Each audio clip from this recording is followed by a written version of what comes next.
guys, welcome back to my channel. This is She Reads, and today's video is going to be top 10 bookish facts about me. So fact number one, my favorite genre of all times to read, to watch movies, everything is horror. But my favorite book is actually not a horror novel. My favorite book of all time is this one, The Five People You Meet in Heaven by Mitch Albom. And I am absolutely obsessed with this book. I have read it so many times, and it's just one of those stories that really makes you think about life in general, and it has really shaped who I am as a person and how I live my life day to day. I highly recommend picking up a copy of this. Don't even borrow it from somebody, just go and pick it up, because I promise you, you will love it, and it will absolutely change the way you think about the world. Fact number two about me is that when I was young, I used to absolutely love participating in summer readathons hosted by my local library when I was probably, I don't know, 4th grade, 5th grade, 6th grade, around there. And the books that I absolutely loved to read during those readathons were Babysitter's Little Sister. I'm not sure if you guys ever remembered the Babysitter's Club, but I never really read those. I read the spin-off series called Babysitter's Little Sister, and it was about the younger sister of one of the babysitters from the Babysitter's Club, and her name was Karen, but they called her Karen Tutu because her parents were divorced, and so she had two families and two sets of everything, which I really related to because I also was a child from divorce, so I also had two of everything, and I really, really loved just relating to her, how she had the two sets of families, and it was just so much fun. I used to just binge read those books during the summer. Fact number three about me is that I actually started writing novels when I was about 12 or 13. So I have a whole bunch of unfinished, though, unfinished novels from when I was young. And in fact, the only novel that's going to be finished so far that I have written is the one that I'm currently working on now. But it just goes to show you how much I love reading and how much I love writing, and I've just always been so into that.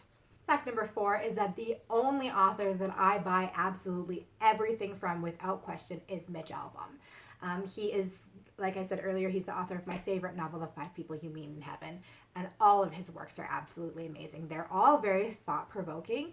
They really make you think about the world and how you live in it and how you interact with people and lessons that you learn. They're just absolutely amazing, and I recommend all of his works. He is the only author that I buy. As soon as I find out that he has a new works coming out, I pre-order it without question.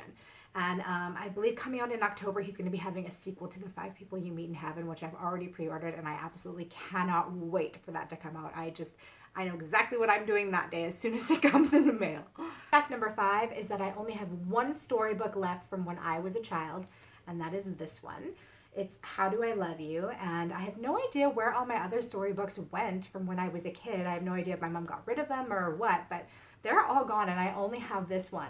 And it even has like some writing in there from when I was a kid, and I just absolutely love reading this to my son now. Number six is my favorite scary novel of all time, The Witching Hour by Anne Rice, and I absolutely adore this book. It is amazing.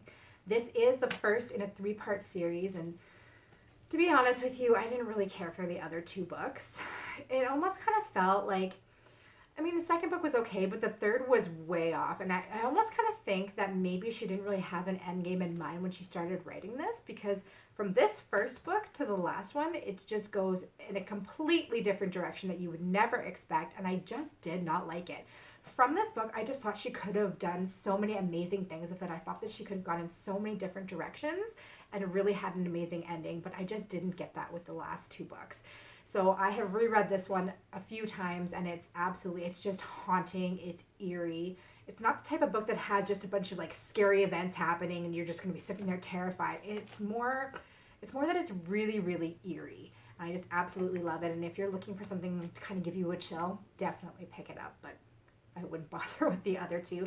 To be honest with you, I think this one could just be a standalone even. Number 7 is about these books. I started liking scary novels from a very young age. I started reading these when I was in about 4th grade. And this is just kind of an introduction for kids into scary novels. I look back on them now, and of course they're just so cute. But this one, Gargoyles Don't Drive School Buses and Angels Don't Know Karate. I used to have like pretty much the whole series. I had a whole bunch of them. I'm not sure where they've all gone. But they're so cute, and there was one about vampires, one about ghosts, and just all these different things that these kids, this group of friends goes through and in their community, and it's just so cute. Number 8 is that I'm not typically a huge fan of series. I have a really hard time trying to keep myself focused on one storyline for too long. So it's very rare that I will actually get into a series and stay into it. And most of the time when I do, they're series that are maybe a little bit older and all the books are already out, so I could just read one from the other to the other, because I'm not the type of person that really retains a lot of what goes on from one book to the other. So if I read a book and then I have to wait a year for the next one to come out, I'm probably not going to remember enough about what happened in that first one to want to pick up the second one. So there really has to be a really good storyline, and like I said, most times it has to be books that are already out. Otherwise, I won't really bother with them. Exceptions, of course, like the Harry Potter series. Yeah, that was probably the only one that I would wait in between books for. They were so amazing. But I just finished the Lunar Chronicles by Marissa Meyer and absolutely love those. But once again, I read them way later and all the books were already out, so that might also have had something to do with it. Just have such a hard time trying to stay focused on one thing, and I'm typically just ready to move on to the next after one book. So Number 9, I fell in love with reading by watching my mom read as a child. And that's what I hope happens with my son too, because I have such fond memories of her sitting on the couch after she gets off work and she's just reading, she's devouring novels. And it made me want to read as a kid. And of course, she would also read to me bedtime stories and stuff like that as a child. So she really shaped my love of reading from a very young age, and I'm hoping to do the same with my son. Number 10 is something that a lot of you might not even believe, but I have never, ever listened to an audiobook in my life. And that's something that now that I'm starting my BookTube channel, I kind of think that I'm going to try out and see if I actually like it. It's not that I have anything against them. I just really love sitting down and reading physical pages, so I've just never had the opportunity or a reason to pick up an audiobook.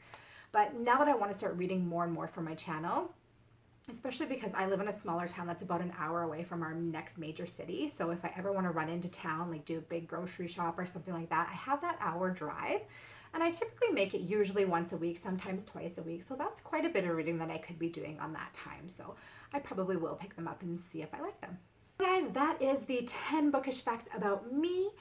What do you guys think? Do you share any of those weird little facts? Like, have you done any of that stuff? Any of that, what I said, relate to you? Let me know in the comments below. And thank you so much once again for watching my videos. Have a great day. Bye.